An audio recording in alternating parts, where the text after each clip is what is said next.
Caleb, thanks for joining us here today. For sure. What we plan to do is just kind of give you a quick interview and kind of, you can tell us more about your company and what you do and where you service and all that good stuff. So first, let's start with what's the name of your company and where do you work out of?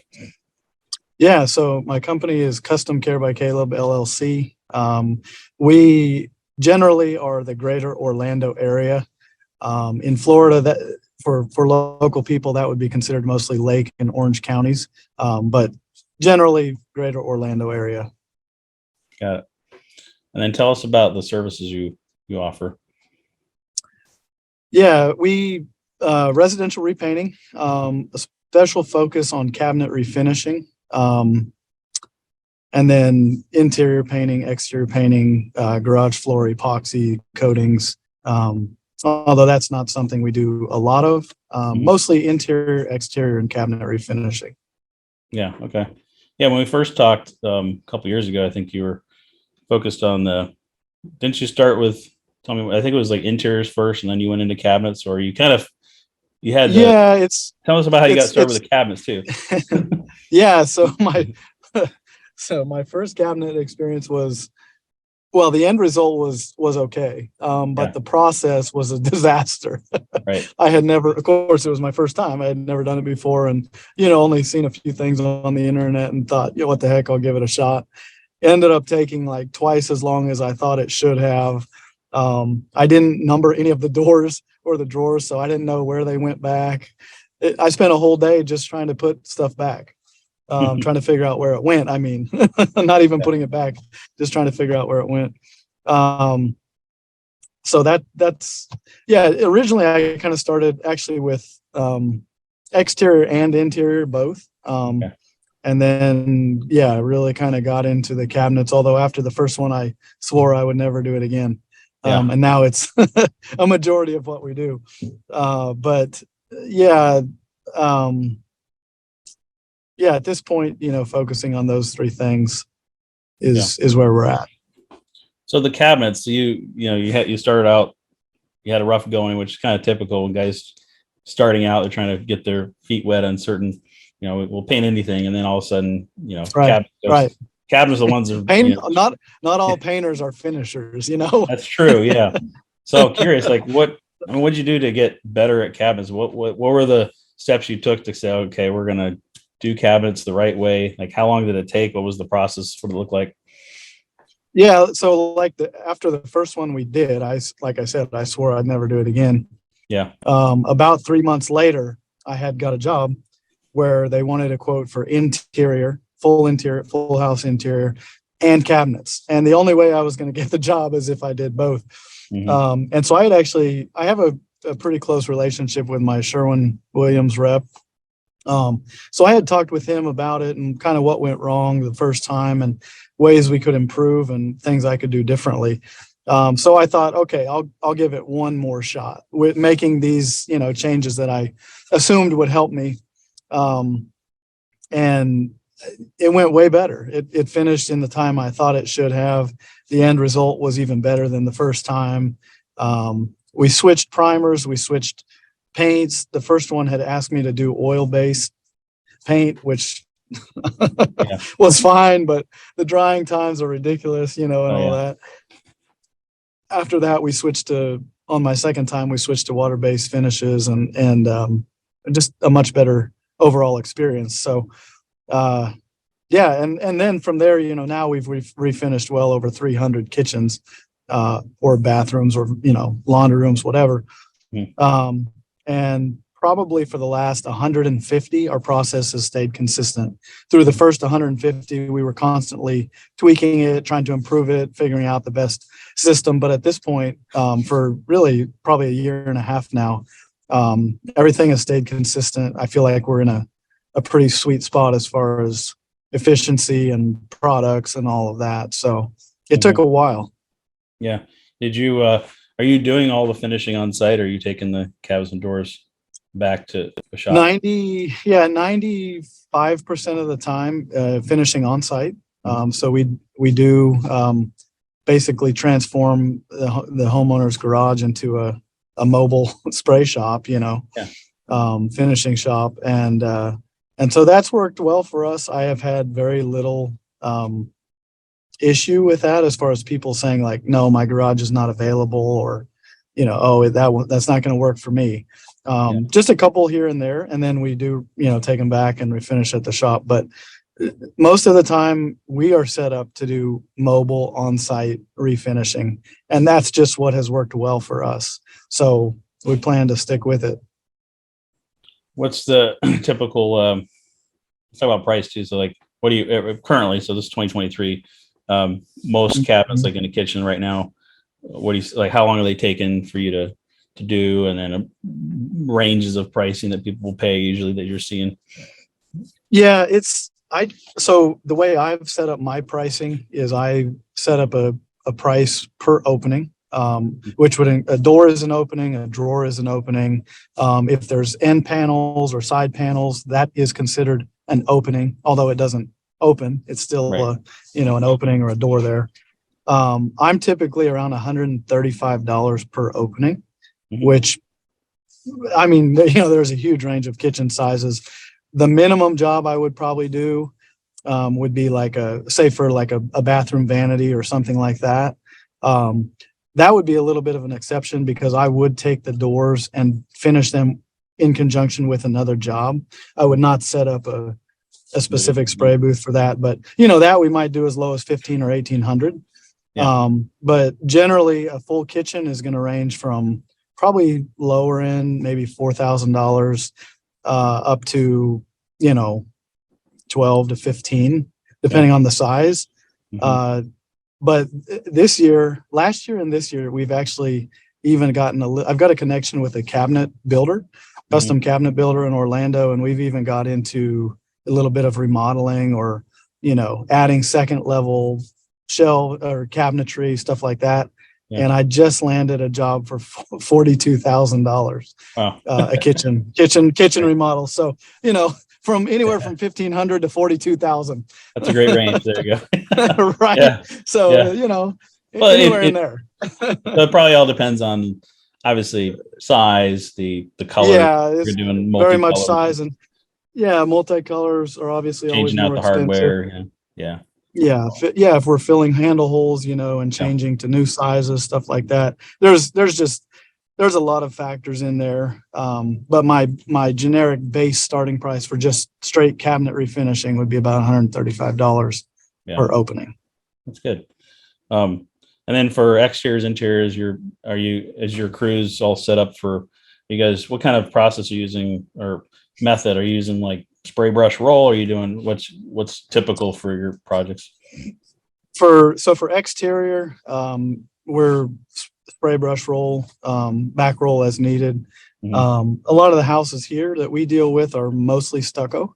So it's a spray and back roll, situation.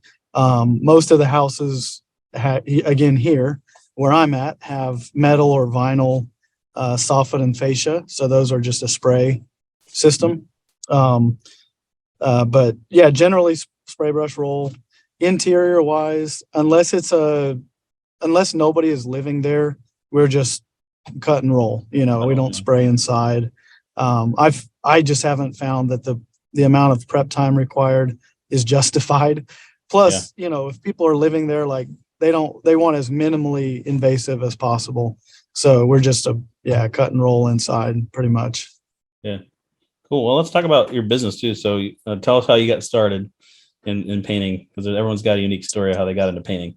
Yeah. I've been painting since I was my first paint job was at my parents' house. I was required to paint a shed probably when I was like 12 years old. My mom says that it still is not finished to this day, so I'm not sure.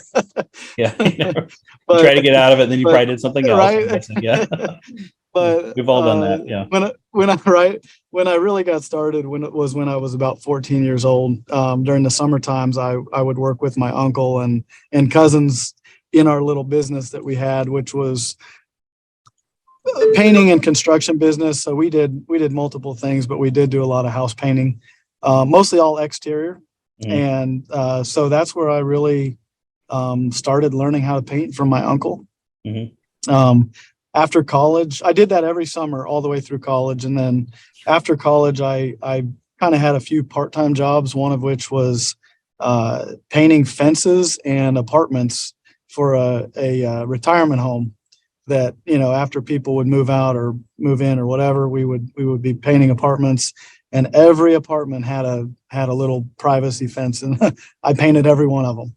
So that was where I gained also a lot of experience, and then I had a little break for probably about 5 years where I didn't do anything related to painting, and then ultimately decided I wanted to start my own business, and really kind of started it as a handyman business, but quickly realized, I do want to focus on painting. I want to specialize in that, and there's a market here for that.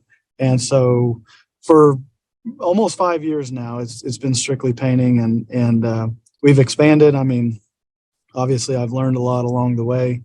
And yeah, now we're pretty confident to take on just about any type of painting or finishing job.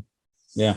So, I mean, I remember you telling me that you took the break for painting. You went into more like finance of some sort. Am I correct on that? Yeah, I was actually, so I do have a college degree in business administration.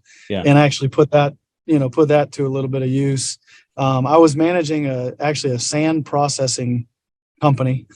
So we process sand that would ultimately end up in swimming pool plasters and finishes. I did that most of that time. At the end, I was managing the company, so I was, like you said, responsible for finances, budgeting, and reporting on all of that. Ultimately, but yeah, it was not related to painting whatsoever.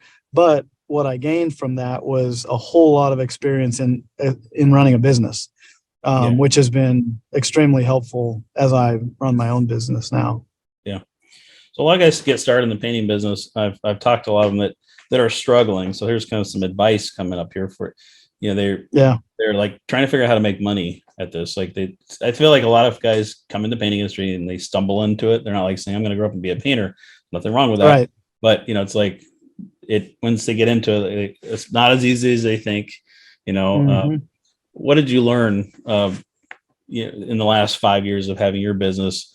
Any advice that you would give to guys starting out, or even those who've been in it for, I've spoken to guys 20 something years in the industry, still not making money. Yeah. What is it that you had to do and learn to be profitable and to make it?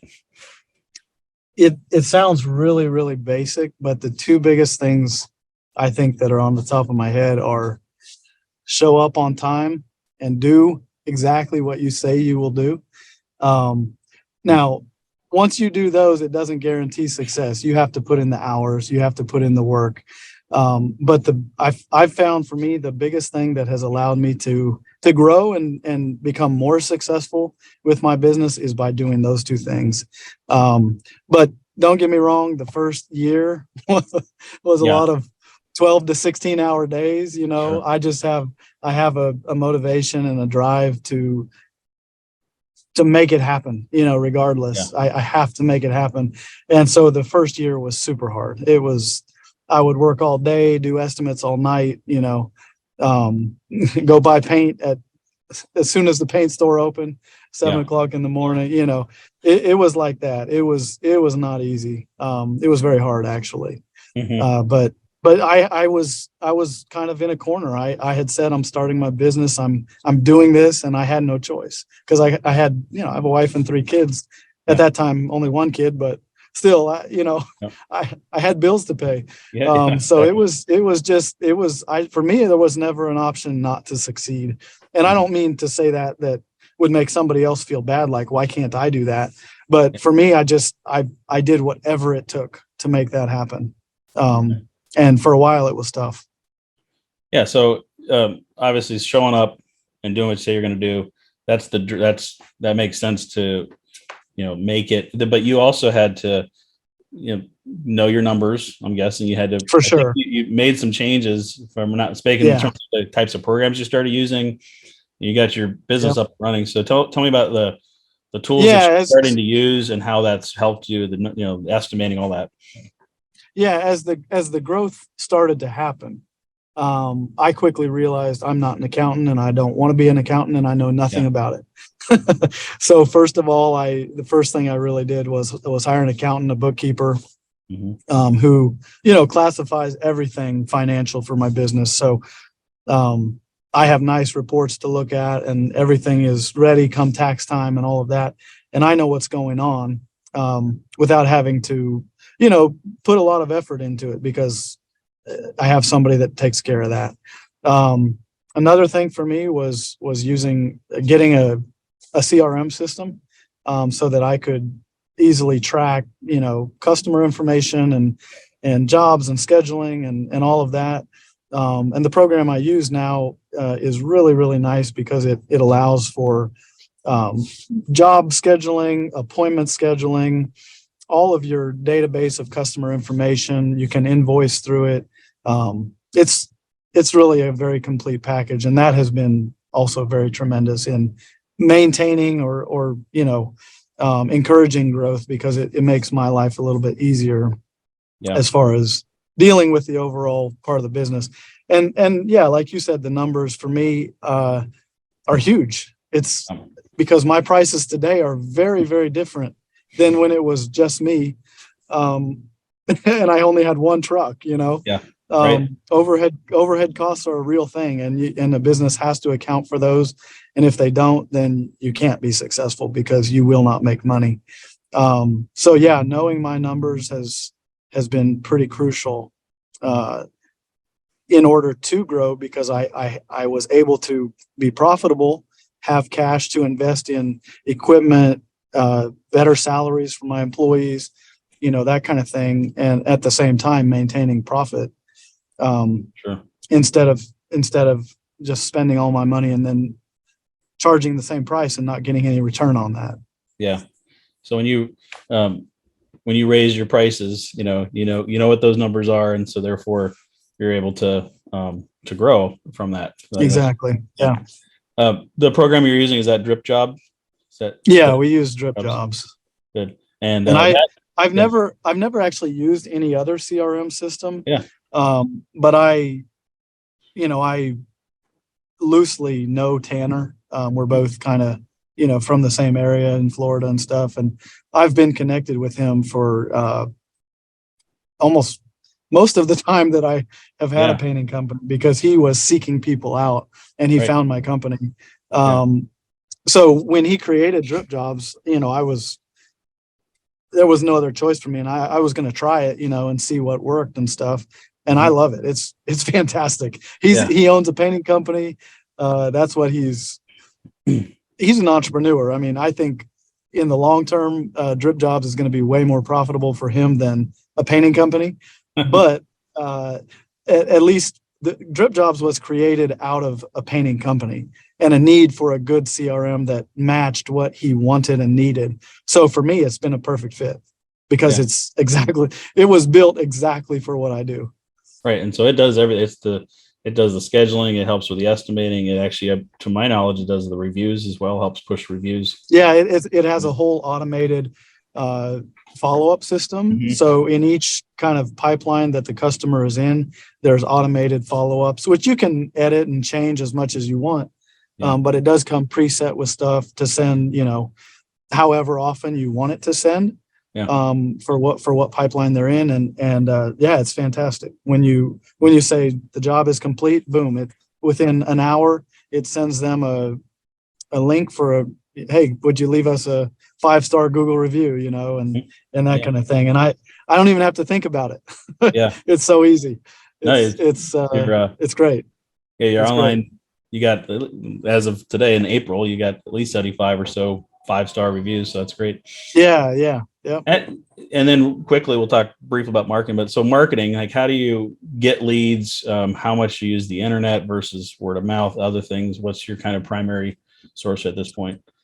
Yeah, at this point, I guess you could say my company is almost exclusively word of mouth, whether that's um, from an online referral, somebody who used us, Mhm. referring us to somebody else online. I would still consider that word of mouth, I guess.